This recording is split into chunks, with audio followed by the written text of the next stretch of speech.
এবার বাংলাদেশের জাতীয় ফুটবল স্টেডিয়ামে বসেছে প্রবাসী তারার মিলন মেলা। একজন নয়, দুইজন নয়, 52 জন প্রবাসী ফুটবলার বাংলাদেশে এসেছেন তাদের যোগ্যতার প্রমাণ দিতে। লাল সবুজের জার্সি গায়ে জড়িয়ে মাঠ কাঁপানোর স্বপ্ন রয়েছে প্রত্যেক প্রবাসী ফুটবলারের চোখে মুখে। কেউ এসেছেন ইংল্যান্ড থেকে, কেউ যুক্তরাষ্ট্র থেকে, কেউ আবার সুইডেন থেকে।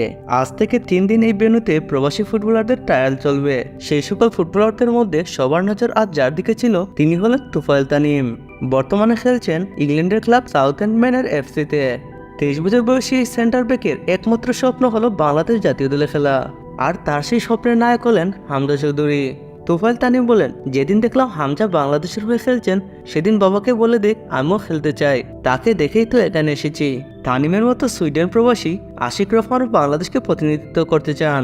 সুইডেনের ফুটবল একাডেমি অরেঞ্জ এফকেতে খেলা এই লেফট উইঙ্গার বলেন, খুব ভালো লাগছে এখানে এসে। আমি মনে প্রাণে বিশ্বাস করি আমি একজন বাংলাদেশি। বাংলাদেশকে আমি বুকে ধারণ করি এবং খুব ভালোবাসি। দেশের হয়ে আমি খেলতে চাই। আশিকের ভাই অনিকও আশিকের সাথে সুর মিলিয়ে বলেন, আমরা শুধু ন্যাশনাল পর্যায়ে খেলতে চাই না, আমরা ওয়ার্ল্ড কাপও খেলতে চাই। শেকড়ের টানে সুদূর সুইডেন এবং ইংল্যান্ড থেকে উড়ে আসা এই ফুটবলারদের কথাবার্তা এটাই ইঙ্গিত করে যে বাংলাদেশ ফুটবলের সুদিনের হাওয়া বইতে আর বেশি দেরি নয়।